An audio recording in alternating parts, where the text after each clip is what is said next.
Have you ever felt like the world was against you? Like you've lost everything and you're at your absolute lowest? Today, we're going to talk about a story that puts all our troubles into perspective. It's the incredible story of Prophet Ayub, or Job, a man whose patience was tested beyond human imagination. This isn't just a tale from ancient times. It's a powerful lesson in faith, resilience, and the unwavering mercy of God that speaks to us even today.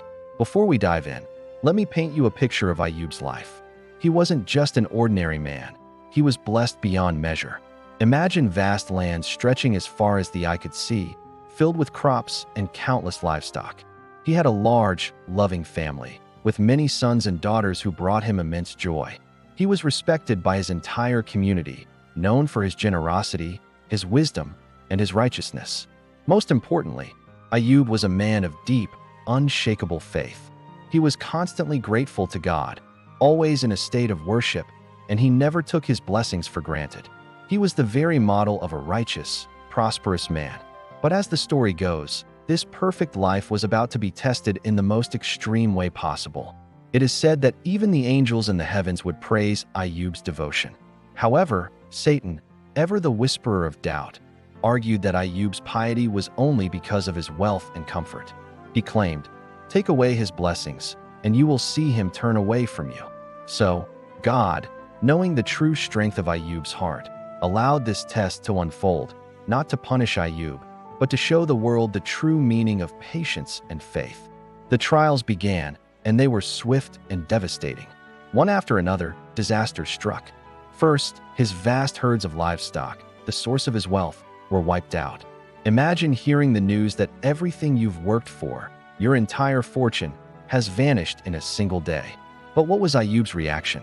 He fell to the ground, not in despair, but in prostration, and said, "From God we have come, and to him we shall return." He accepted the loss, holding on to his faith. Satan was not done. He saw that the loss of wealth did not shake Ayub's devotion. So the test escalated. A terrible tragedy befell his beloved children. In one catastrophic event, all of them perished. This is a pain no parent should ever have to imagine. The loss of a child is unbearable, let alone losing all of them at once. The grief must have been a crushing, suffocating weight. His heart was surely shattered into a million pieces. Yet, through his tears and unimaginable sorrow, Ayub's faith did not waver. He remained steadfast, patient, and continued to praise God. Satan, astounded and frustrated by this unshakable faith, went back to God and said, "His body is still healthy. Afflict him with physical pain, and surely he will curse you." And so, the final and most grueling phase of the test began. Ayub was struck with a severe, painful illness. Sores covered his body from head to toe. He was in constant, agonizing pain. The disease was so severe that his appearance changed, and people who once admired him now turned away in disgust. He was forced to leave his town, an outcast, with only his loyal and compassionate wife, Rama, by his side. Imagine this transformation.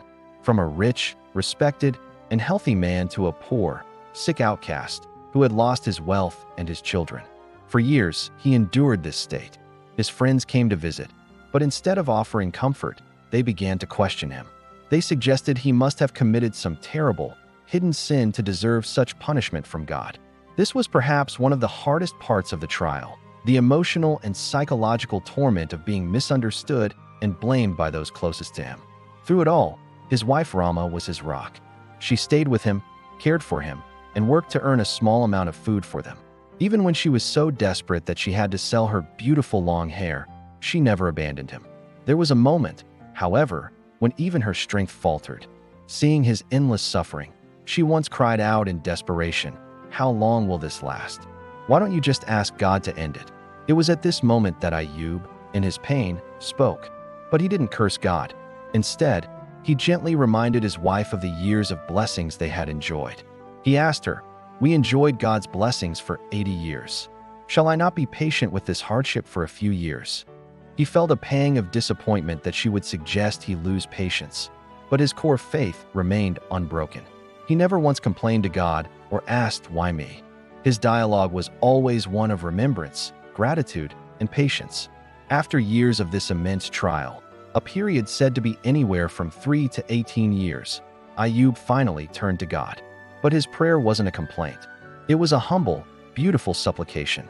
He simply said, "Indeed, adversity has touched me, and you are the most merciful of the merciful." He didn't demand a cure. He didn't question God's will. He simply stated his condition and affirmed God's infinite mercy. This was the turning point. God answered his prayer immediately. The Quran tells us that God commanded him, "Strike the ground with your foot." This is a spring for a cool bath and a drink. Ayub did as he was told, and a spring of pure water gushed forth from the barren ground. He drank from it and bathed in it, and instantly his body was healed. His health was completely restored, even better than before. His ordeal was finally over. But God's blessings didn't stop there. His mercy is boundless. God not only restored Ayub's health, but also doubled everything he had lost. His wealth was returned to him twofold. And most miraculously, he was blessed with a new family, children who were just as righteous and loving as the ones he had lost. His wife's youth and beauty were also restored. He lived a long, prosperous life, once again becoming a symbol of God's grace. So, what is the ultimate lesson from Prophet Ayub's story? It's a masterclass in patience, or sabr in Arabic. It teaches us that true faith isn't just about being grateful during good times. It's about holding on to that faith when the storms of life hit.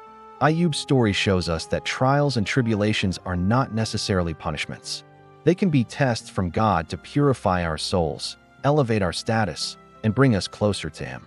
It also reminds us of the immense power of sincere prayer and the certainty of God's mercy. No matter how dark the situation seems, how impossible the odds, God's help is always near. Ayub never lost hope in God's mercy, and in the end, his patience was rewarded beyond imagination. His legacy is not one of suffering, but of triumph. He is known as Ayub the Patient, a title of honor that echoes through the ages. Next time you face a difficulty, whether it's a small frustration or a major life crisis, remember the story of Prophet Ayub. Remember his unshakable faith, his incredible endurance, and the beautiful reward that awaited him.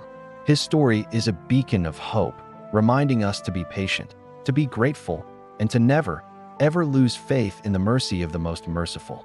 Thank you so much for joining me on this journey through one of the most powerful stories of faith and resilience.